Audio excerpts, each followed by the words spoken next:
La famille BMC. Dans l'épisode du jour, notre invité est un personnage, quelqu'un qui incarne les valeurs du football vrai, le mix entre footballeur professionnel avec les valeurs de l'amateurisme.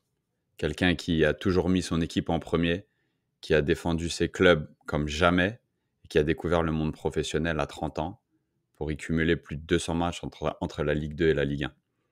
Notre invité du jour vaut le détour. Il a joué avec Seb et avec moi à des moments très distincts dans notre carrière, avec une perspective super enrichissante. C'est aujourd'hui dans l'épisode. Let's go la team. Ballon, main, corps. Let's do this.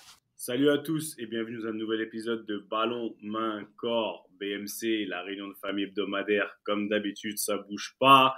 On est ensemble, orphelin de troisième larron, parce que qui dit il est pas là, dit semaine MIP. Semaine MIP et il est loin. Pour une fois, il est pas aussi proche de moi, il est plus proche de Quentin. Et Thiel, ça dit quoi? ATL, de bon matin, ça va très bien. C'est vrai que Ricky, il est sur le même fuseau horaire que nous, mais que moi. Mais il a vraiment pas le temps pour nous entre le stade de Miami, la NBA, monsieur en mode exécutif. Là, pour tous nos auditeurs qui ont l'habitude de nous regarder, ils savent que Ricky, c'est polo minimum. Polo minimum actuellement, sinon petite veste de costard. Non, ATL, ça va, hein. Ça va bien.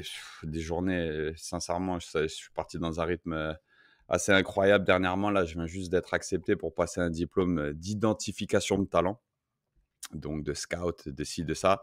Et on m'a rentré à la dernière minute. Donc, du coup, je pars demain en Floride pour 4 jours pour le plus gros tournoi, un peu les playoffs U16, U18. Il y a même des équipes étrangères, il y a Manchester, Toulouse, Genk. Enfin, il y a beaucoup d'équipes étrangères qui vont à ce tournoi. Et du coup, je vais superviser, passer un diplôme de scout. Pas que je vais y être scout, un peu comme le côté coach, mais pour pouvoir savoir ce qu'ils vivent et développer un petit peu mes connaissances à ce niveau-là. Donc, je me suis retrouvé à scouter un match de l'équipe nationale U17 et ma consigne, c'était de faire un rapport sur un joueur que je voyais potentiellement comme un futur grand. Frérot, je voyais personne. Je fais comment, moi? Je voyais personne. Ouais, si, bon, naturellement, j'ai isolé le joueur surclassé qui met 2 buts, une passe D. Mais après, je me suis penché sur son cas, j'ai regardé les matchs, j'ai dit incroyable. Donc, super intéressant. Juste moi, tempérer mon esprit critique, voir comment ça se passe, voir comment des professionnels, eux, le voient, parce que c'est que des scouts qui sont en poste dans des clubs. Je suis le seul non-scout, donc je me sens un peu chanceux, tu vois. Mais du coup, je me tape des vidéos et je me tape des. Par contre, un truc dont on a. Il parle énormément de talent. Il parle énormément de talent et comment tu mesures le talent. Et ça, j'ai hâte de voir parce que j'aime beaucoup l'approche entre le physique, entre le psychologique. Il disait, ne vous faites pas arnaquer par la performance du moment. Comment est-ce qu'on peut voir au-delà de ça? Comment est-ce qu'on peut creuser un peu plus? Et ça te plairait, mon gars. En tout cas, je sais pas qui de nous deux est le plus, est le plus éveillé ou le moins éveillé. En tout cas, je t'ai vu en Ligue des ces 2 derniers jours. Il y a eu des gros matchs. Et puis, on a un invité que tu introduiras, avec qui on a joué tous les deux à des époques différentes. Mais ouais, un bon petit épisode qui se mijote. Et toi, à Paname, London, LDC. Ouais, Fou. non, franchement, ouf, que d'émotion. Oh là là. Non, tu sais quoi?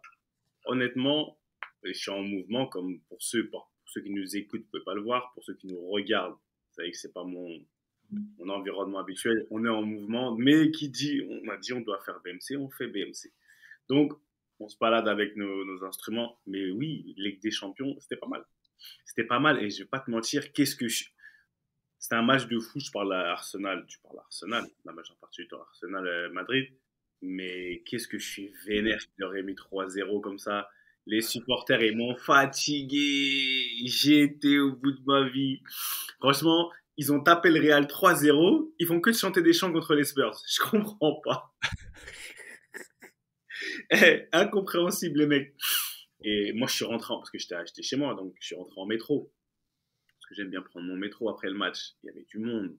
Et dans le métro, c'était de la folie et tout. Les gens, ils t'arrêtent, ils viennent devant toi, ah, comme ça, ils te font des trucs comme ça. J'aime trop. Si, franchement, j'aime trop ce côté-là anglais parce que c'est bon enfant, on va dire ça comme ça, tu vois. À part ça, oui, Paris, Ligue des Champions, un peu de voyage et j'ai envie de te dire, ça fait du bien. C'était cool. Et voilà, t'as l'occasion de voir des beaux matchs, de t'exprimer. C'est football, quoi, ce qu'on va dire. À part ça, on fatigue, tu vois. Franchement, mes genoux en ce moment, aïe, je parle de la Greg Pessler, là, là. Franchement, aux genoux, hanches, tout ça, c'est dur. En ce moment, T'as fait c'est un match il y a 2 semaines, tu es en train de payer l'addition là. frérot. Je suis en train de payer l'addition et sachant que je veux pas m'arrêter dans ma rééduque, parce qu'au final, je dois rééduquer tout mon corps. C'est même pas juste mes hanches. À des moments, c'est compliqué. Mais je pense vraiment que ça y est, on m'a chauffé, hein. Mon combat de boxe, je vais le faire. OK. Ouais, ça y est, ça y est, ça y est. Mon combat de boxe, ça y est, il suffit. Là, il manque plus que j'arrête la date. Et tu vois le truc où je Tu cherche, viens à Vegas? hein? Pas Tu encore. viens au MGM? Non, Pas encore? pas encore. On va commencer doucement. Mais tu vois, le truc où dès que j'ai une date en tête, ça va Tu changer te prépares, ouais. c'est pas tout mon quotidien. Donc là, en fait, j'ai juste envie qu'avec mon coach, on puisse s'arrêter sur une date. À partir du moment où j'ai la date, frérot. Mais tu sais que c'est marrant ce que tu dis parce que là, j'avais des devoirs et c'est pareil avec une date, mais c'est comme si j'avais, tu sais, un petit peu de l'adrénaline à nouveau de il faut que je fasse un truc à ce moment-là. Et en plus, moi, ils m'ont rentré à la dernière minute, donc j'avais énormément à donner en 3 jours. Et au lieu de, c'était comme si à nouveau un truc, tu sais, tu bosses vers quelque chose. Donc je vois vraiment bien ce que tu veux dire. Moins les patates dans la tête parce que pour l'instant, déjà, Non, juste voir quelqu'un qui fait une tête, là, je suis pas prêt. non, t'es pas prêt pour les patates dans la Je tête. suis pas prêt. Et moi, je sais pas si je vais être prêt pendant longtemps. T'as vu, j'ai pris beaucoup de concussions déjà, on verra. By the way, en attendant, s'il vous plaît, pour vous tous, abonnez-vous, cliquez, pouce, tout ce qui est réseaux sociaux, s'il vous plaît. L'algorithme, il a besoin de vous et on a besoin de vous. C'est la réunion de famille hebdomadaire dans tous les cas. Et Inoff, allez, assez parlé de nous parce qu'aujourd'hui, on a un invité. On est trois dans tous les cas. Comme Ricky n'est pas là, c'est pas grave, au lieu d'être quatre, on est trois. Et c'est un invité bon, je vais me permettre de dire que, bon, on a joué, comme tu as dit, on a joué avec lui à deux époques différentes. Vraiment deux époques différentes. Quand j'ai joué avec lui, c'était, tu vois, le boss. C'était le boss de notre club. Où là, je suis arrivé, il m'a accueilli dans son club. Il m'a accueilli dans son club et on était moins de 13. Ouais, c'est quand tu vois, quand j'étais à Clairefontaine et que Monsieur Dussault m'a dit tu peux pas rester dans ton petit club de quartier, il faut quand même que tu ailles dans un club qui joue, tu vois, qui joue à un niveau quand même national et tout ça. Donc je me suis retrouvé là-bas et il m'a bien accueilli. On va en parler et j'étais même pas surpris, j'étais agréablement surpris parce qu'on s'est perdu avec les années. Après, d'avoir suivi, entendu, regardé ce qu'il a pu faire. En tout cas, bienvenue dans la famille Ballon Main Corps. Monsieur Jérôme Ergo, comment ça va, frérot? Ça va, Jérôme? Désolé, j'ai pas tout mon, t'es pas tout, j'ai pas mes applaudissements. Normalement, il y a des applaudissements de rigueur, tu vois, de Toi, Je peux les la faire, je première peux de les l'île. faire. mais là, on est en mouvement, donc strict minimum. Ça va, mon frère? Il n'y a pas de souci. Bah, ça va, messieurs. Et agréablement, comment dire, c'est un honneur d'être ici avec vous. Et ouais, c'est vrai que je t'ai accueilli à Saint-Leu, mais je savais même pas si tu t'en rappelais, tu vois. Sérieux? Non, mais dans le sens où on sait jamais une fois que, parce que toi, tu as eu ton, comment dire, un parcours qui était, on va dire, plus tracé que le mien. Et du coup, tu as toujours tendance à te dire, bah, les mecs, quand ils sont allés plus loin, après, ils vivent beaucoup plus de trucs, ils peuvent oublier. C'est une vérité. Et, et finalement, t'as pas oublié. Ah, crois-moi, et j'ai vraiment, quand je dis j'ai pas oublié, c'est que non, c'est même pas que j'ai pas oublié, c'est que je m'en souviens très, très, très, très bien. Je me souviens de choses que toi-même, je pense que tu t'en souviens pas. Déjà, avec ton acolyte Hervé, Hervé? Ouais, Ouais, ouais. Hervé. Hervé, non, en fait, cette période-là de ma vie, parce que ça coïncide avec mon entrée à Clairefontaine, bah déjà, je peux pas l'oublier. Et non, crois-moi, je me rappelle des dossiers sur toi. J'ai une bonne mémoire. Donc, ça fait partie non, d'une période où j'étais super, j'étais heureux, j'étais bien. Donc oui, je peux pas avoir oublié ça. Mais comment tu vas? Tu vis où? Pour ceux qui ne te connaissent pas, d'accord? Est-ce que tu peux nous faire, c'est un peu cliché, mais qui es-tu? D'où viens-tu? Explique-nous. Ouais, bah, je vis à Toulouse. J'ai deux enfants. On est de la même génération. Sauf qu'on dira que j'ai un parcours très atypique, même incroyable du fait que on peut vraiment dire que j'étais pas voué à ça, quoi. Et que finalement, on va dire que j'ai rattrapé un peu le temps perdu. Et du coup, je suis monté avec Luzenac jusqu'en Ligue 2. J'ai joué au Red Star, à Ajaccio et j'ai fini à Lorient. Voilà, pour être plus ou moins clair. Pour rebondir tout de suite dessus et pour mettre vraiment les pieds dans le plat, parce que je pense que c'est en commençant par la fin qu'on pourra expliquer beaucoup de choses, ou en tout cas, même moi, en tant qu'ancien coéquipier, j'aimerais comprendre beaucoup de choses. À peu près 150 matchs de Ligue 2, 30 matchs de Ligue 1, mais tout ça, ça a commencé quand tu avais 29-30 ans. Tu nous expliques comment c'est arrivé? Bah, comment c'est arrivé? C'est que, comme il disait Seb, finalement, j'ai une bonne formation, on va dire, étant jeune. Mais clairement, voilà, loin, même si j'ai fait les tests pour Clairefontaine et tout, j'ai pas eu du tout ce parcours avec un centre, avec un. Et du coup, moi, à partir de 15 ans, j'ai déménagé vers Toulouse. Et là, pour moi, c'était rideau sur le foot, quoi. Juste le foot copain. Et, et finalement, je joue avec les copains. J'ai un club de CFA, du coup, Luzenac, qui m'a contacté. Au début, je voulais pas y aller. Finalement, 2 ans après, ils sont revenus, j'y suis allé. Et c'est là que on va dire, c'est aussi la chance des carrières. C'est qu'en fait, je finis mes études et on monte en national. Et du coup, là, ils me proposent de vivre que du foot. Bon, moi, dans ma tête, je me dis, j'ai validé mon master de droit. Je vais faire un an et voilà. Rideau, j'aurais connu ça, c'est beau déjà. Et finalement, de fil en aiguille, bah, contre toute attente, on fait des perfs, on se maintient, on se maintient, on se maintient. Jusqu'à, bah, toi, tu viens, Quentin, tu sais ce que c'est. Finalement, tu montes et pas loin de la trentaine, et ben, tu te retrouves à être normalement en Ligue 2. Finalement, on monte pas. Et j'ai de la chance, c'est que je contacte le Red Star, ils me prennent direct. Et finalement, je remonte avec le Red Star. Et là, le monde professionnel, voilà, à 29 ans, quoi.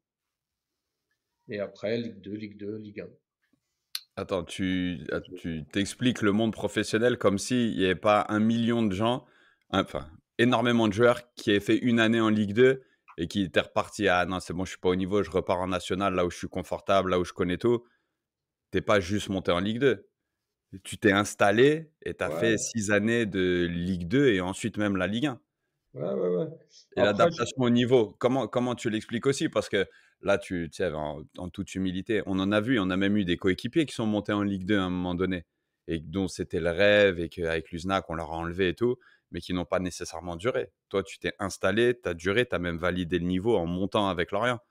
ouais, ouais, ouais. Après, je pense qu'il y a un peu de tout. Après, le truc qui m'a aidé, c'est que globalement, même si à un moment j'étais un je m'en foutiste, j'ai toujours pris de tout le monde. Tous les mecs que j'ai croisés. Et je pense que ça, quand même, ça devient une force. C'est-à-dire que j'ai toujours regardé ce qui se faisait à côté, surtout les joueurs meilleurs. Et je pense que ça m'a permis, c'est vrai, par contre, à chaque niveau, de finalement arriver à avoir le niveau. Et j'ai un peu comme une éponge, quoi.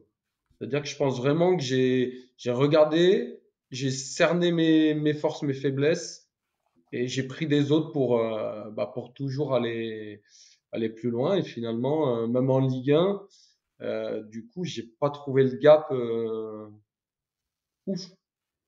Je trouvais ça plutôt limite. Je me suis dit en Ligue 1, bah, c'est dommage, t'es arrivé un peu tard. Tu vois? Mais c'est quoi alors, selon toi, tu dis, tu as essayé d'identifier tes forces, tes faiblesses. C'était quoi tes forces et C'était quoi tes forces? Ok, tu regardais, tu prenais des gens, mais techniquement parlant, footballistiquement parlant, même s'il y a eu un peu de chance, appelle ça comme tu veux, tu as des qualités. Aujourd'hui, tu avais des qualités, et tu en as toujours, je pense. C'était lesquelles? Qu'est-ce qui t'a réellement permis de passer ces étapes-là et d'arriver, de créer ton propre modèle, à la limite? J'ai des qualités physiques, on va dire, pour reproduire les efforts, donc ce qui est quand même important, surtout quand tu joues sur un côté.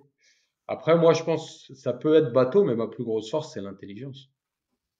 C'est-à-dire que pour moi, aujourd'hui, c'est un truc qu'on minimise, Parce qu'on parle toujours des qualités athlétiques, des qualités techniques, mais pour moi, demain, quand tu joues un adversaire et ton intelligence, des fois, c'est ta meilleure arme, dans le sens où tu cernes lui ses forces, ses faiblesses. J'en sais rien, un mec qui va très très vite, je sais qui, mais du coup, qui joue que là-dessus, mais forcément, si je prends 3 mètres de recul, je vais être plus performant que si je pars au même niveau que lui. Et je pense que c'est une qualité aujourd'hui qu'on minimise.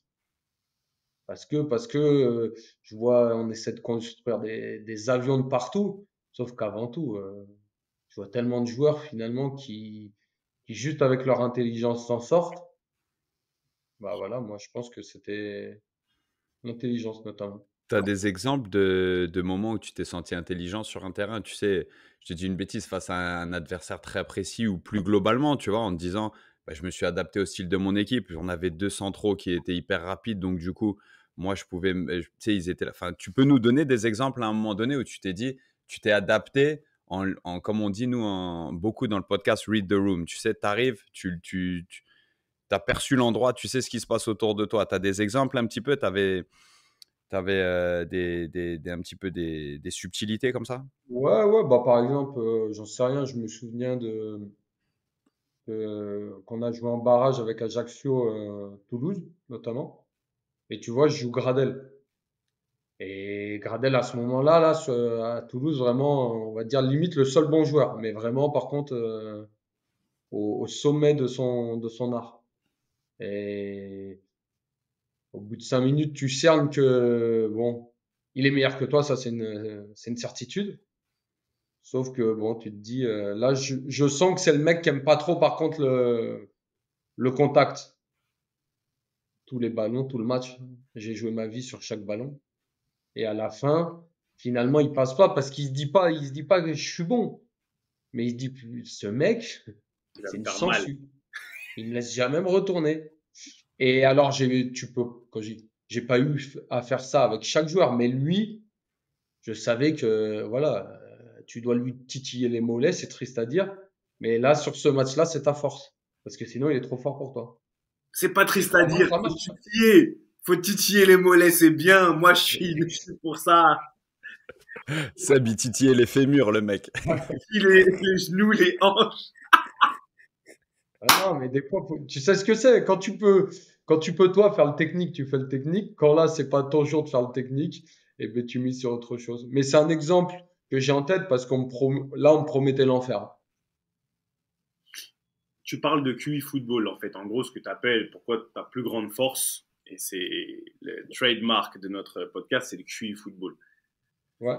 Bon, tu vois, aujourd'hui, tu as dit tout à l'heure que tu as eu une bonne formation, et on va se balader. Après, Quentin, et on va revenir sur ta carrière, sur plein de choses, mais moi, quand j'entends ça, j'entends intelligence de jeu et intelligence tout court, QI football, égal QI football. Il vient d'où ton QI football? Comment tu l'as développé? Comment il s'est développé jusqu'à ce qu'il vienne te sauver, limite te sauver et te permettre de vivre un rêve peut-être dans lequel tu avais abandonné, peut-être, je sais pas. Le QI football, il vient d'où? Je pense évidemment qu'il vient aussi de ma formation de base, avec des coachs qui étaient bons. Et ça, je crois évidemment que, surtout quand on est jeune, je pense que la qualité des coachs, quand même, en tout cas, fait la diff sur pas mal de choses, que ce soit sur les valeurs et sur voilà, ta compréhension du jeu. Parce que mine de rien, quand tu pars avec trop de retard, c'est impossible à combler.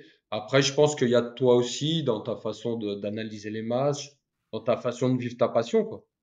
Et c'est sûr que je pense que plus tu regardes les 2 matchs et plus tu les regardes justement, mais en les regardant vraiment avec un point de vue technique, je pense forcément que tu développes quand même une sorte d'intelligence parce que c'est ce que je disais tout à l'heure. Tu prends tout le monde. Tu vois un match de Ligue des Champions, alors t'es pas forcément en capacité de reproduire ce qu'ils font, mais déjà en analysant, forcément, tu peux demain reproduire certaines choses. Pas tout, mais certaines choses. Ouais, donc, tu es de ceux qui regardaient les matchs de foot. Tu n'étais pas juste spectateur. Tu regardais avec un œil, oh, il fait comme ci, il fait comme ça depuis le plus jeune âge, c'est ça que tu dis?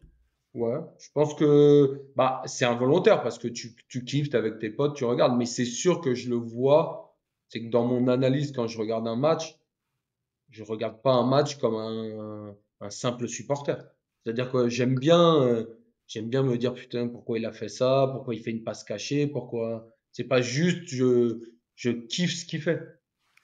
C'est pas juste en surface. Et du coup, c'est quoi ton cursus initial? C'est Saint-Denis-Saint-Leu depuis le début? Ouais, Saint-Leu, je suis un mec de Saint-Leu qui a grandi à Un mec de Saint-Leu. là-bas, hein. J'ai joué qu'avec des mecs de Saint-Leu, mais la chance que j'ai, voilà, c'est que par contre, le club de ma ville était au niveau jeune un bon club. Un Donc très j'ai eu bon que club. des bons entraîneurs et et après voilà, par contre, je suis parti à Toulouse parce que mes parents déménageaient et là, je passe de moins de 15 nationaux à limite des coéquipiers pour certains qui ont du mal à faire une passe. Ça a dû te faire tout drôle parce que moi, je me rappelle maintenant, quand j'arrive à. Je suis parti au Red Star. Après, on m'a dit, c'était soit le Red Star, soit Saint-Leu. Je me suis entraîné avec le Red Star. J'ai fait quelques matchs avec le Red Star. Après, j'ai signé à Saint-Leu. Quand je suis arrivé à Saint-Leu, Q, mais quand je te dis c'était le boss, Mais c'est marrant parce que moi, je suis arrivé à Luznac, c'était le boss aussi. c'était le boss. Déjà parce qu'il habitait dans la cité juste à côté, tu vois, du stade et tout. Il rentrait à pied. Tout ça. Et lui, il avait un duo avec son gars sûr. Déjà, j'aimerais bien savoir ce qu'il est devenu, Hervé. Et, euh, et il y avait du monde. On avait une bête d'équipe. Franchement, déjà, eux, tu sentais qu'ils avaient une bonne enfin, pré-formation déjà, tu vois. On arrive en moins de 15 nationaux. Ils jouent déjà en moins de 13. Je ne sais pas s'ils jouent en moins de 13 DH. Mais franchement, lui, il était là. Tu sentais que, tu vois, il était super. C'est marrant parce qu'il était, comment ça veut dire, cheeky. Dans le sens, tu vois, on était des jeunes. Mais tu vois, c'était mini petite Kaira, tu vois ce que je veux dire? Mini petite Kaira, bagarreur, chambreur, mais super, super chambreur. Donc, comme il m'a accueilli, franchement, comme il m'a accueilli, ils m'ont mis à l'aise direct. Et tu connais le truc de INF Clairefontaine, des fois tu te dis, tu vas arriver quelque part, les gens ils vont te regarder un peu bizarrement, ils vont se dire pourquoi lui il s'entraîne pas avec nous, il vient jouer que le week-end et tout. Mais sincèrement, ça s'est super bien passé, je me suis entendu super bien avec eux. Et, mais à ce moment-là, toi, comment toi je sais pas, comment tu vis ta carrière de jeunesse en fait, comme tu le dis, tu es passé de moins de 15 nationaux à des joueurs, avec des joueurs qui n'avaient pas le même niveau, on va dire ça comme ça. Mais je sais pas, raconte un peu comment tu as vécu ces moments de jeunesse.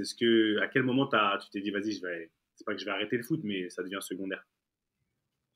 Bah, quand je suis à Saint-Leu, c'est ce qu'on dit là, bah déjà des super mecs, moi je suis de Saint-Leu, je suis dans mon club. Franchement, là, c'est la facilité. Je suis là depuis 8 ans, je connais tout le monde. Donc, que du plaisir et c'est vrai à bon niveau. Après, je déménage à Toulouse, je vous cache pas que forcément, euh, j'arrive dans un club, je sais même plus, c'était de la promotion ligue, mais ce qui est le premier niveau régional. Pas le meilleur, le premier vers le bas. Important du bas. Voilà. Et c'est le premier niveau régional, mais sachant que c'est Toulouse, c'est pas la région parisienne. Donc autant te dire que là, en termes de niveau, vraiment, je perds beaucoup de niveau. Et là, clairement, dans ma tête, je sais même pas si à cette époque-là, je peux vraiment dire que j'avais comment dire, une réelle envie d'accéder au monde professionnel, par exemple. Mais ce qui est sûr, c'est que là, je mets une croix sur tout ce qui est bon niveau. C'est-à-dire que pour moi, bah voilà, je joue dans mon club, je me fais des potes. Au final, c'est bien parce que d'un côté, je prends pas de risque, je suis quasi le meilleur, c'est évident.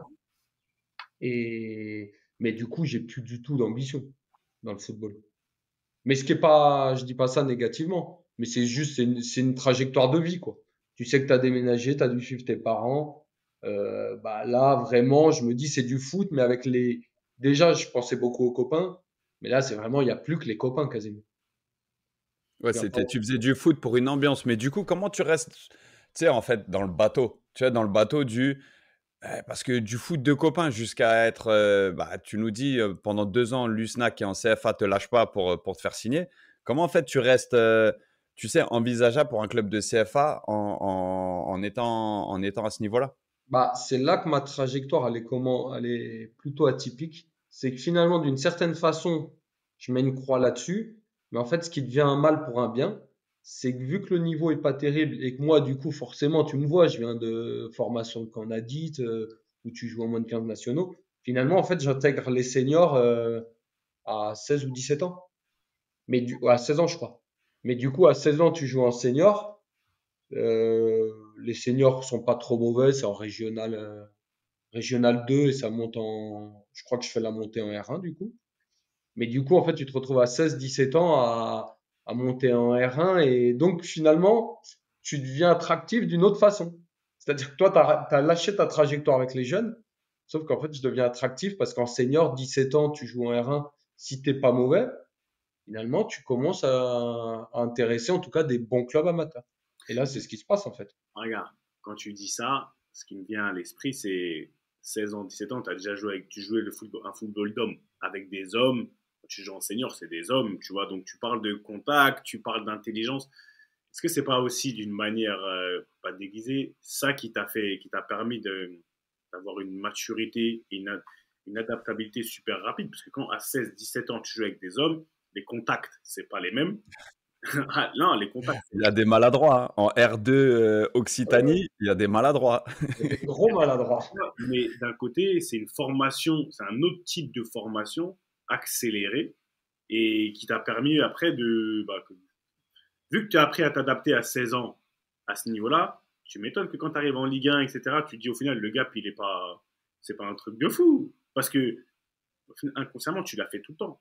Tu l'as fait depuis le plus jeune âge. Là où nous, on l'a même pas fait avec notre trajectoire plus que linéaire, toi, avec un modèle un peu, on va dire, inconnu, tu te retrouves à être le adulte avant l'âge. Et au final, tu vois ce que je veux dire? Je pense que tu es devenu adulte avant l'âge et ce qui t'a permis de passer les étapes à ta manière. Je sais pas si ça fait sens ce que je dis. Si, si, non, mais t'as raison. C'est-à-dire que, et ça, j'ai une bonne anecdote qui le montre. C'est-à-dire, comme tu dis, j'ai d'une certaine façon travaillé une autre qualité qui est l'adaptation. Et parce que c'est sûr qu'à 16-17 ans, quand tu joues qu'avec, parce que là, j'ai joué, je te dis, c'est ce que dit Q. J'ai joué des bons joueurs seniors, mais j'ai joué des vrais paysans qui, pour eux, le ballon, il y a pas de, c'est pas le copain, le ballon. C'est juste, je prends l'adversaire. Et non, c'est sûr parce que moi, ce qui est marrant du coup dans les souvenirs que j'ai, c'est que je crois que le match qui me fait le jour où j'ai la sensation de pas pouvoir jouer, c'est même pas quand j'arrive en Ligue 1, c'est pas quand je joue en Ligue 2, c'est pas mon premier match en national, c'est le jour où je passe du coup DH dans mon petit club à CFA. Et j'arrive, premier match en CFA à Luzenac, je suis sur le banc parce que je suis arrivé depuis 3 jours. Et je me dis, mais je peux pas rentrer. C'est quoi ce football? Ils vont trop vite. Mais tu vois, dans le sens, pour moi, j'arrive d'un truc, tu joues le terrain, limite, je vais pas abuser, mais des fois, il est mal tendu. Là, j'arrive en CFA, on joue la réserve de Monaco. Et là, j'ai l'impression, je te jure, je me dis, en fait, c'est pas le même football. Je passe Là, c'est du football, quoi. Alors qu'en fait, avant, c'était pas du football. Et là, je me dis, je peux pas rentrer, je vais être ridicule. Et en fait, je rentre, je crois, à la 60e. Et finalement, en fait, je fais une bonne entrée et j'ai plus jamais eu cette sensation de pas avoir le niveau de jouer. Du coup, à chaque fois, ça me fait marrer parce que je me dis des fois, tu vois, j'aurais pu l'avoir au parc ou mon premier match en Ligue 2 ou non, non. C'est un vieux match en CFA, Luzenac. Je C'est suis, ça qui t'a fait passer le cap et tu t'es dit: «Vas-y, je fais tomber cette barrière psychologique» et de ce moment-là, ça y est, c'était si je peux m'adapter à la réserve de Monaco quand je suis le moins prêt, bah, au ah final, bah, le parc après des années de Ligue 2, après des années de national, clairement, pour moi, en tout cas, oui. Parce que moi, je me dis, en fait, si tu es un bon joueur de Ligue 2, tu vas au parc, évidemment que tu risques de souffrir. Mais finalement, tu es footballeur pro. Là, je passais d'un monde, c'est pas du tout le même monde. Et tu passes, je te dis, tu joues Monaco, les mecs, ils sont tous voués à être des futurs pros. Toi, tu viens d'un club, 5 jours après, je m'entraînais, limite, tu t'entraînes, il n'y a pas d'herbe, tu bois une bière à la fin. Et là, tu dis, oh l'enfoiré. Et c'est sûr que à partir de là, je me dis, tout est possible. Mais donc du coup, GG, là, on avance, on discute, tu sais, on refait un tout petit peu la genèse de GG Ergo Footballeur. Mais donc jusqu'à ton départ de l'USNAC et hormis l'intermède à Rouen, tu as connu 3 clubs dans toute ta vie avant de quitter l'USNAC? Saint-Leu, Lavore, l'USNAC? Ouais.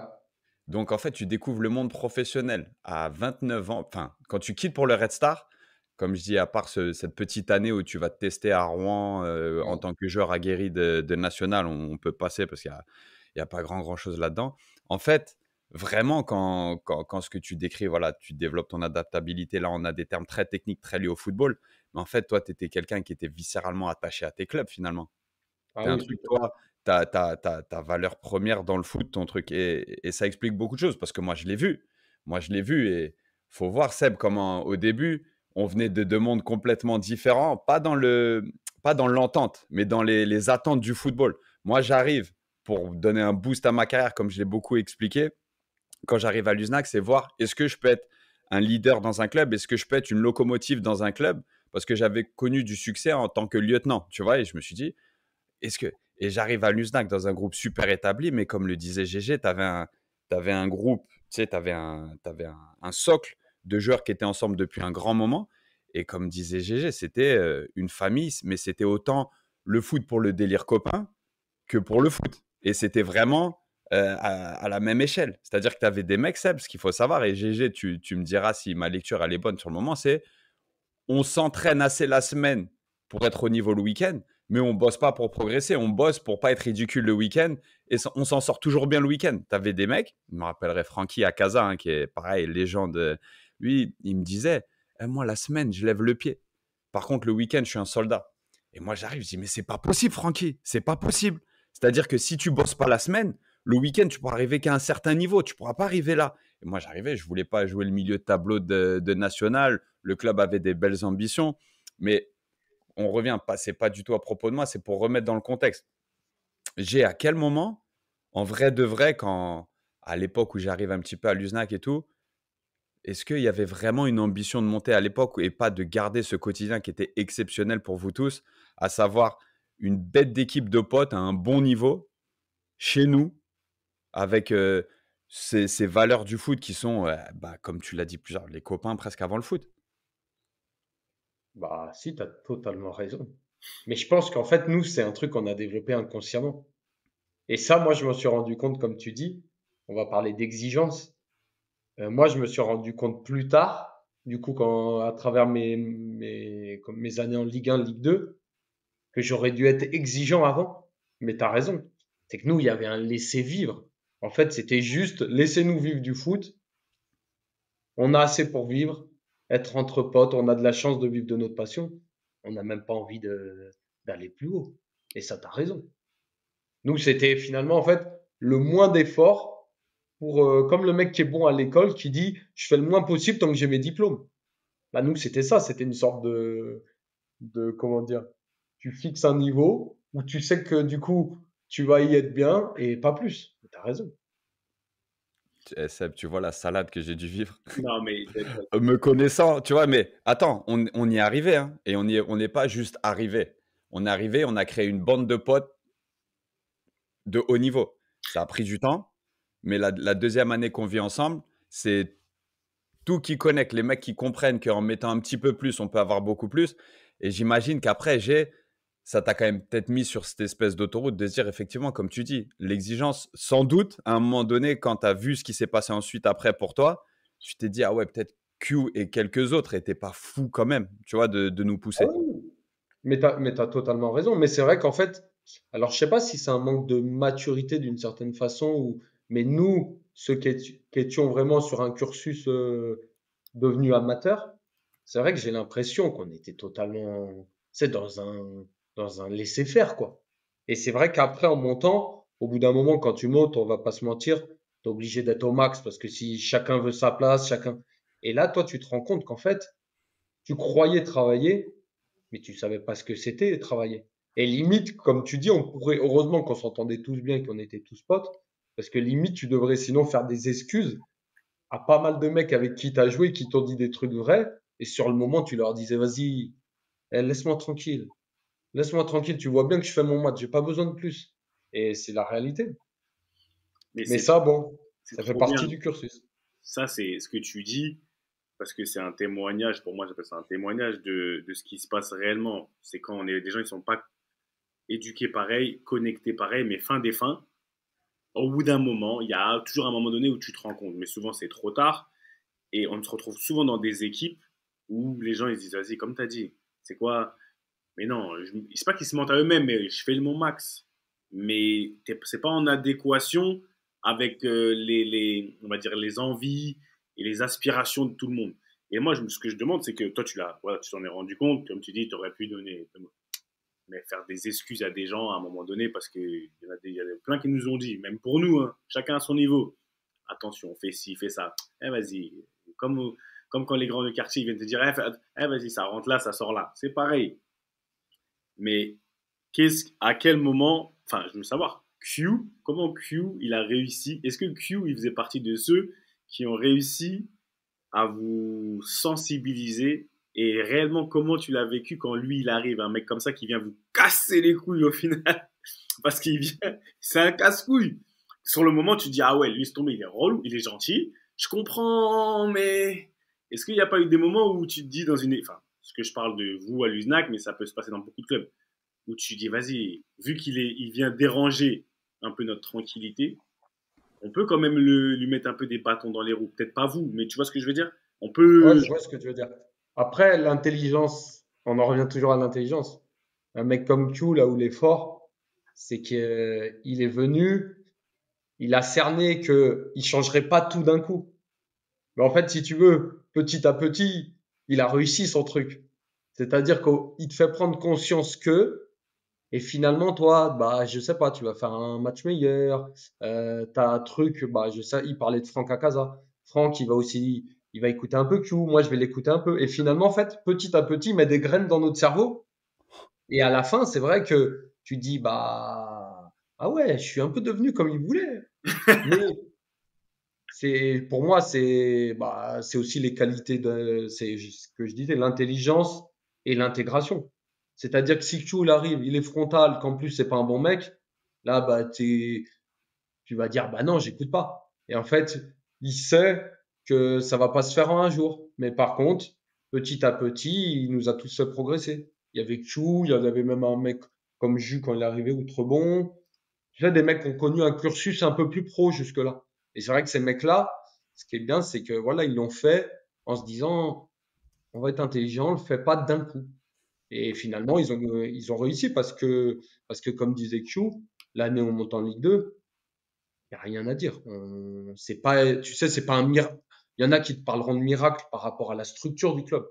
Mais le mec qui a vu la saison, il te dit, mais il n'y a rien à dire. Ils ont marché sur tout le monde.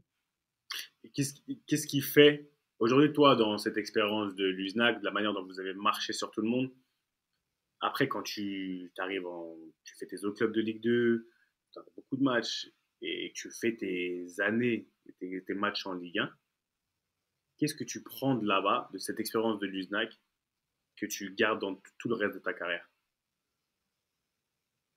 Oui. Qu'est-ce que, Luzenac, qu'est-ce que tu prends? C'est quoi que tu prends? de Luzenac, Ouais. j'ai envie de dire que au final, c'est même pas, je prends pas un truc, je garde en tête que si avec Luzenac, tu arrives à monter en Ligue 2, bah, finalement, en croyant en toi, tu peux aller partout. Et je crois que c'est plus dur de monter avec Luzenac en Ligue 2 que de gagner une Coupe du Monde. Et les gens se rendent pas compte d'où part Luzenac. Attends, moi je vais répondre pour lui 2 secondes parce que moi j'ai suivi de près ensuite et même moi j'ai dit ouais j'ai réussi à m'adapter mais moi aussi j'ai énormément appris dans l'autre sens et énormément de choses que j'ai appris d'un groupe plus libéré c'est en fait il y a un moment pour tout, il y a un moment où tu es à fond et il y a un moment où quand il dit planter les petites graines, c'était pas sur le terrain en plein milieu de l'opposition comme tout le monde veut bien le croire dans le monde professionnel. C'était tard le soir dans les endroits sombres de Toulouse. C'est là que les graines se plantaient, c'est là qu'on connectait en vrai de vrai. Moi, les meilleures discussions et les moments où on a le plus connecté, c'est quand on s'est calculé en tant qu'homme et pas en tant que footballeur en dehors du foot. Et c'est là que vraiment, on a construit des objectifs communs.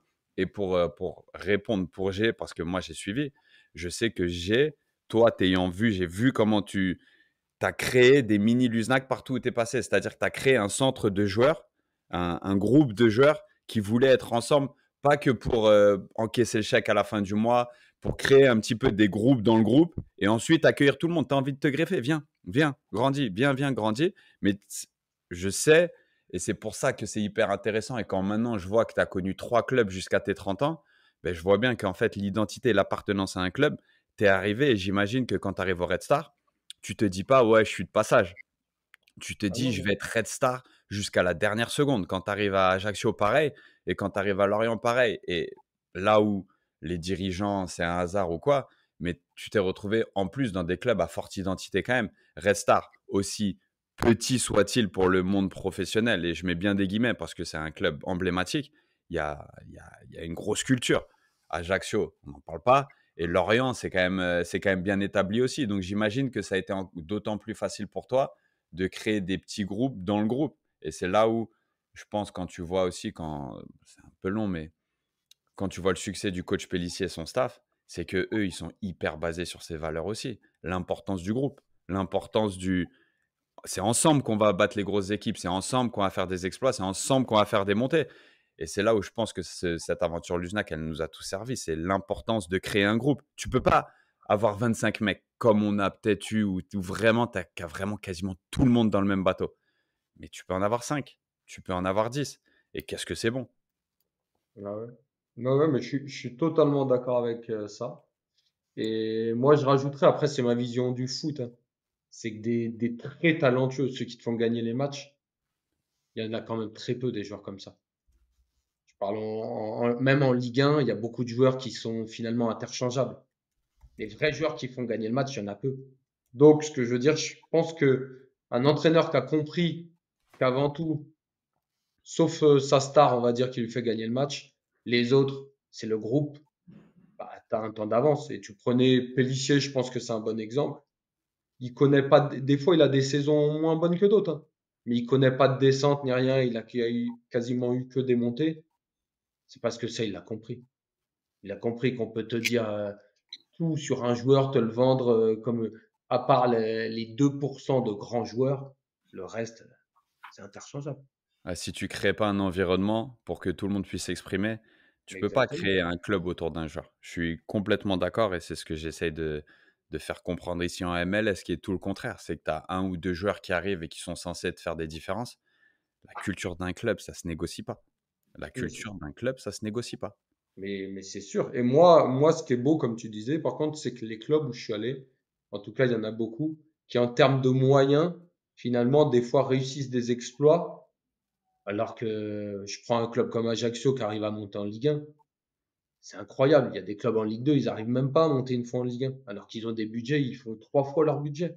Donc ça veut dire ce qu'on dit, c'est qu'il y a un moment, c'est quand même une façon de penser groupe qui va te faire réussir plus que des fois te dire ah j'ai ci, ça, tel joueur, oui, mais au final, tu montes jamais. Bon, je sais que la culture, c'est un truc que Q, il kiffe et on aime tous, et parce que je comprends l'importance. Maintenant, moi, j'aime bien les questions un peu reloues, parce que si tu devais choisir un moment, un de tes clubs qui, qui comprend performance sportive, culture, ce serait lequel? Euh, je dirais Ajaccio. Pourquoi Ajaccio? Parce qu'Ajaccio, j'ai adoré ce côté, en gros, un côté qui est lié à leur personnalité et ça se ressent dans ce qu'ils attendent du joueur de foot, c'est qu'ils en ont strictement rien à faire que tu sois beau sur le terrain. Eux, c'est en gros, fais ce que tu veux en dehors, sur le terrain, mouille le maillot. Et c'est facile à dire, mais je trouve que finalement, dans le foot, il y a quand même un côté superficiel, qu'on le veuille ou non, qui est attendu par beaucoup. Et à Ajaccio, vraiment, j'ai eu cette sensation où fais ce que tu veux en dehors, même demain, oui, invente des trucs, va à la plage, même 1 heure avant le match. Juste sur le terrain, par contre. représente-nous. Ça me, Et ça me rappelle trop l'Angleterre, ça. Ce que tu dis, c'est exactement la même phrase ou la même mentalité que Kevin Keegan m'a dit quand je suis arrivé quand j'étais en essai et que j'étais sur le point de signer. Il m'a dit, écoute, fais ce que tu as à faire. T'as vu, je vais pas être derrière toi, on va pas être derrière toi. Par contre, donne-toi à 120% quand tu es sur le terrain. On arrive le samedi à 13h30, le match il est à 15h. Rendez-vous 13h30, on arrive dans le vestiaire, chacun vient de chez lui. Et là, bam, bam, bam. Donc, ouais, comme on dit, je peux comprendre. Mais je t'ai coupé parce que ça me tenait à cœur. Désolé, continue. Mais ça m'intéresse, moi, Ajaccio, parce que comment ça se passe pour toi? Tu arrives, tu connais un peu la Corse avant ça?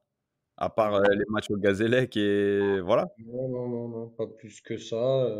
Juste, j'ai un bon feeling avec le coach parce que je sens que c'est quelqu'un de sincère. Et sinon, non, je connais rien à la Corse. Et j'y arrive, j'ai l'impression que je suis chez moi, comme si j'y étais depuis 10 ans. Et en plus, on a une équipe à tourne de ouf, vu qu'on fait le barrage et tout. Et je te dis, avec un coach qui est à l'image de la Corse, mais qui est corse, hein, un coach qui, c'est la même chose. J'ai rarement vu un mec aussi sincère. C'est-à-dire que ce mec, il peut te dire en plein entraînement, tu commences à me les briser, je vais t'en mettre une. Mais par contre, si demain tu te donnes, tu peux demain avoir une entorse, il te fera jouer. Et moi, c'est vrai que j'aime bien ce côté, en fait, où on sort de la forme tout le temps. C'est-à-dire que c'est le fond. Lui, par exemple, il est capable de dire, par contre, si tu files du mauvais coton, de dire, écoute, tu vas pas jouer de l'année. Mais du coup, tu vois, j'aime bien, c'est un côté, en fait, tu donnes, tu reçois. Tu donnes pas, tu reçois pas. Et c'est vrai que je trouve que c'est pas vrai dans tous les clubs. Parce qu'il y a beaucoup de clubs où juste tu peux faire une sorte de, pas un spectacle, mais beaucoup de paraître, et ça passe bien. Du coup, voilà, ça rejoint ce que tu disais, Seb. Moi, j'adore ce côté. Là-bas, ça passe pas, mais du coup, je suis obligé de parce que toi, ça a passé pour toi, mais toi, ça s'explique quelque part. C'est l'attachement au club, ton côté viscéralement respectueux des institutions et tout, mais il y en a quand même des trompettes qui font les Corses au bout de 2 semaines. T'en as vu ou c'est vraiment en fait, non, les mecs, ils s'approprient vraiment parce qu'ils sont accueillis comme ça? Parce que je sais, Seb, tu pas assez joué en France, mais il y a des fois, c'est fatigant. Tu vois, tu as des mecs qui étaient avec toi, dans l'est de la France, 2 ans auparavant. Ils arrivent en Corse, tout d'un coup, ils sont plus corses que corses. Tu l'expliques par ça finalement, c'est-à-dire qu'ils t'accueillent tellement bien qu'il y en a qui le représentent à l'excès? Ouais, et je pense que non, mais t'as raison, mais c'est une question, après ça, t'en trouves partout, c'est qu'il y en a certains qui ont jamais le juste milieu. C'est-à-dire qu'évidemment que là-bas, tu tombes dans un folklore. Et si t'es un peu idiot, eh ben, t'en fais plus que les propres Corses. Après, je pense que quand tu sais prendre les bonnes choses et pas les mauvaises, bah, moi, le folklore, ce que je veux dire, t'en as pas besoin. Tu sais que déjà, les joueurs qui arrivent du territoire, qui viennent en Corse, déjà, souvent, ils lèvent un peu le pied. T'as pas besoin, toi, d'en rajouter. Mais c'est un besoin, il y a un besoin dans le football. Je t'entends, j'écoute ce que tu dis et je comprends surtout parce que vu ton parcours, ça aurait été assez chelou que tu sois en phase avec le côté superficiel du football. Avec le côté, tu vois, un peu trop, même genre, quand on plébiscite trop le talent, etc. Maintenant, il y a ce besoin d'appartenance dans le football. Vous parlez de la Corse. La Corse, c'est tellement. J'ai joué en Corse quand j'ai joué à Metz, mais c'est tellement atypique que je pense que ce besoin d'appartenance, de faire partie d'un groupe, fait en sorte que quand tu arrives dans un nouveau mouvement, souvent les joueurs Q, c'est pour répondre à ce que tu dis, il n'y a pas de juste milieu, c'est vrai, mais ils ont ce besoin d'en faire plus pour se faire, tu vois, pour se faire intégrer. C'est comme, je sais pas, tu arrives dans un nouveau quartier. Quand tu étais petit, j'ai vu des potes à moi aujourd'hui, quand ils sont arrivés dans mon quartier, ils en faisaient plus. Parce que tu as ce besoin d'intégration et c'est là où tu apprends. Et dans le foot aujourd'hui, moi, Jérôme, moi je me dis, qu'est-ce que toi aujourd'hui, comment tu pourrais être représentatif de ce côté un peu vrai authentique du football. Parce que ce que tu as vécu, comme tu as dit, et la carrière que tu as vécue, tu dois rien à personne et tu as limite créé ton propre modèle. Mais aujourd'hui, c'est quoi qui te dérange le plus et comment toi tu pourrais y remédier à ton humble niveau? Moi, mon humble niveau, non, moi, je peux donner que des conseils. Après, ce que je trouve important de dire, c'est aux jeunes et de jamais regarder les stars, justement. Identifier aux joueurs que vous voulez, mais à des joueurs moyens. Parce que finalement, les stars, on en parlait tout à l'heure, c'est 2% des joueurs. Et si tu es une star ou tu es voué à devenir une star à partir de l'âge de 13 ans, on parle de toi. C'est rare qu'un mec qui est vraiment une pépite, on le découvre qu'à 20 ans. C'est très très rare. Et du coup, je dirais à beaucoup de jeunes, identifiez-vous aux joueurs moyens de Ligue 1 qui a travaillé pour en être là. Parce que la vérité, c'est que si t'es pas un mec au-dessus en termes de talent, bah c'est le travail souvent et ton humilité et ta persévérance qui vont faire la différence. Et toi, du coup, GG, tu as suivi le plan finalement. Là, c'est quoi la suite pour toi? Tu es revenu comme prévu à l'avoir avec les copains, finir, tu es passé de la Ligue 1 à la R2 À la R2, mais tu as au suivi calme. GG Pro. Le projet annoncé quand on était ensemble, toi, c'était je sais pas quand, mais je terminerai là-bas avec les copains. C'est ce qui s'est passé? C'est ce qui se passe? C'est ce qui s'est passé et je risque de peut-être passer mes diplômes d'entraîneur. Et je pense honnêtement que je serais meilleur entraîneur que joueur. Si je viens aller au bout de mon idée. Mais je pense. Punaise. Et le projet, c'est d'entraîner à l'avoir? Peut-être, en tout cas, si je m'embête à les passer, je ferai peut-être 1 ou 2 ans à l'avant pour, bah, tu vois, rendre un peu l'appareil. Et après, non, ça serait par contre, si je le fais, c'est qu'une fois que tu as connu, bah, on l'a tous connu du coup, les structures pro, le côté en termes de kiff, c'est quand même autre chose que dans les clubs amateurs. Donc moi, le but, si je m'embête à faire ça, parce que c'est une formation qui est assez lourde apparemment, ça serait quand même pour essayer en tout cas demain d'intégrer soit un centre, soit un club pro, quoi. Ah, GG dans les rouages du monde professionnel, c'est un Mais scoop. Ça fait plaisir ouais, à entendre. c'est Ça un fait plaisir scoop, à entendre. mais ça serait, moi, tu connais, en tout cas pour l'instant mon profil, ça serait plus quand même les jeunes. Moi, j'aimerais bien essayer de former justement, d'être un peu dans tous ceux dont vous parlez, quoi. C'est-à-dire leur montrer que c'est le travail, pas le strass et paillettes, travailler, à Il le transmettre. faut. Et puis surtout, il faut des spécialistes du développement des jeunes et pas des coachs qui veulent gravir les échelons. Et ça, c'est super important. Des gens qui kiffent bah, planter la petite graine, comme tu es en train Exactement, d'expliquer.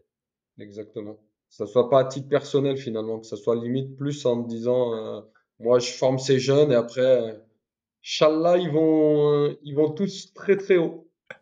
Inch'Allah. Bon, Jérôme, tu fais quoi ce week-end? Bah, ce week-end, les gars, j'ai un match, alors là, on se moque pas.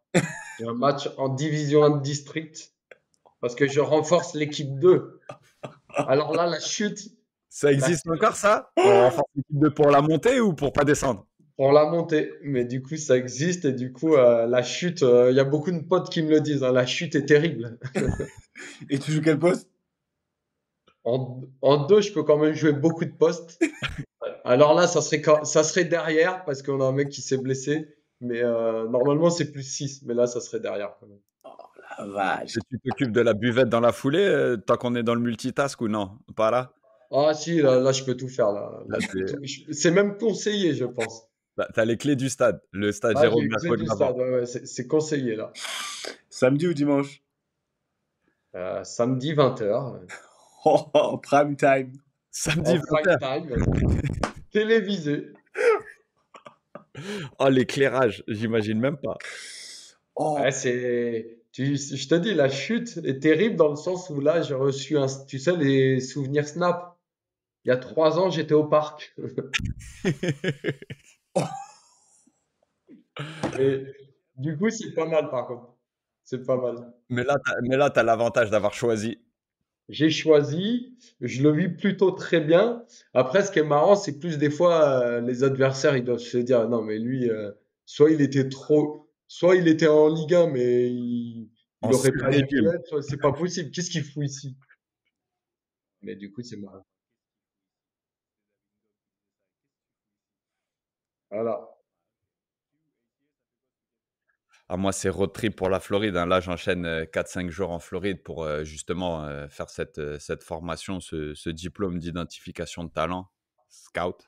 Donc, je vais, ouais, 4-5 jours, je fais un enchaînement. Ce diplôme, mon fils a un tournoi là-bas et j'ai un rendez-vous médecine du travail, pareil en Floride. Donc, sur la route, on va développer des nouvelles compétences, les affiner.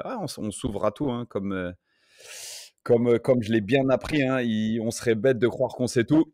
Donc, du coup, bien animé ces prochains jours. Et toi, London? London ce week-end, Première League. Première Ligue et non, je fais encore plus comment dire, le Uber parce que mes filles, elles ont des compétitions d'athlétisme différentes. Donc, je vais devoir essayer de me couper en deux.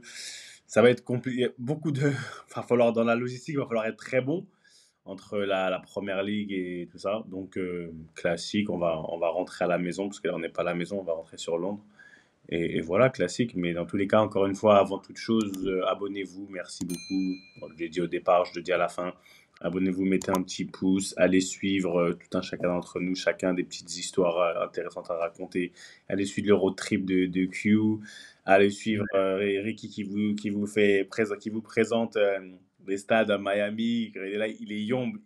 Oh, franchement, surcoté le stade. Ouais, il a dit que c'était un mélange du Stade du Ray et de la rénovation d'Angers. Non, Mais Seb, je te coupe d'entendre. D'habitude, c'est nos invités qui fracassent ta conclusion. Mais moi, je voulais remercier GG particulièrement d'être venu là. Non, mais de moi-même avant que tu le fasses toi.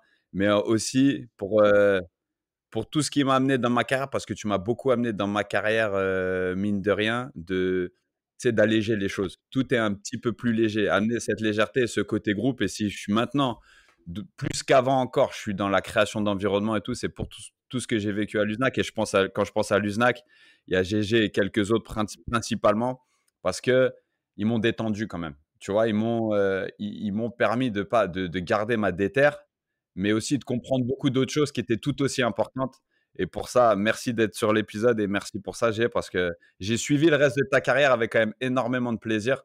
Parce que d'un côté, je suis content de t'avoir cassé les couilles aussi un petit peu, tu vois, parce que t'en as fait bon usage, on va dire. Et c'est pas que ce que je t'ai amené, mais comme tu l'as dit, en fait, t'as tout expliqué. Tu t'étais mis sur les rails pour réussir.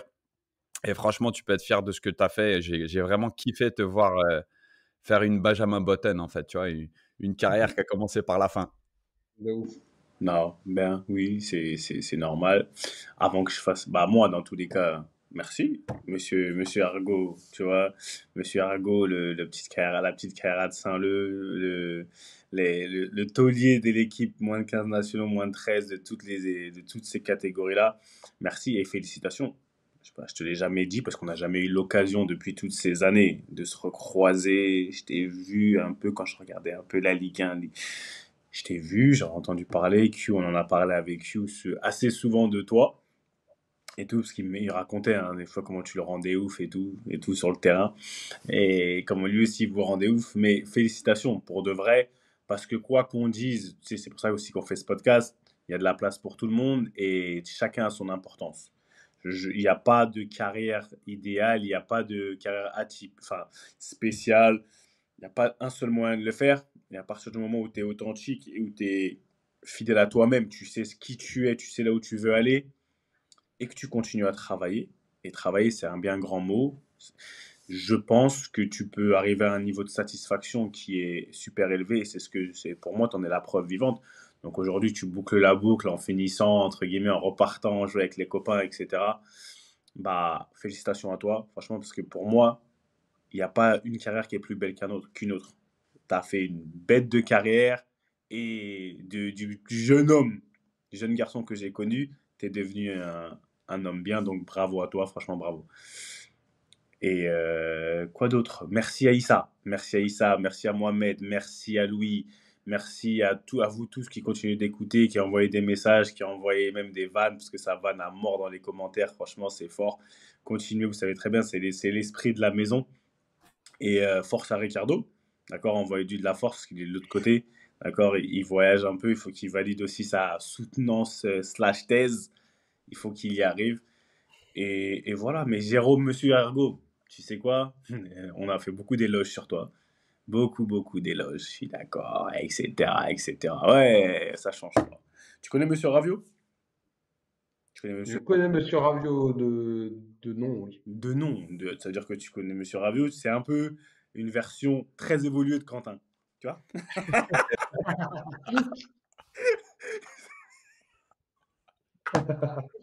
C'est une version encore plus que Quentin. Donc ça veut dire que, imagine-toi, quand Q il est arrivé à l'USNA, qui vous a dit, il se prenait la tête et tout. Si Monsieur Ravieux il avait été là, quand vous étiez là en train de vous dorer la pilule, vous direz, écoutez, non, ça va, j'en fais pas assez. Monsieur Ravieux vous aurait dit à tous, et toi le premier, Monsieur Ergo, basket, parka, pompe. Allez hop, vous tournez. C'était Ballon Main Corps. Merci beaucoup, Jérôme. Franchement, de nous avoir honoré de ta présence. À la semaine prochaine, on est ensemble. Beaucoup d'amour. Q. One love.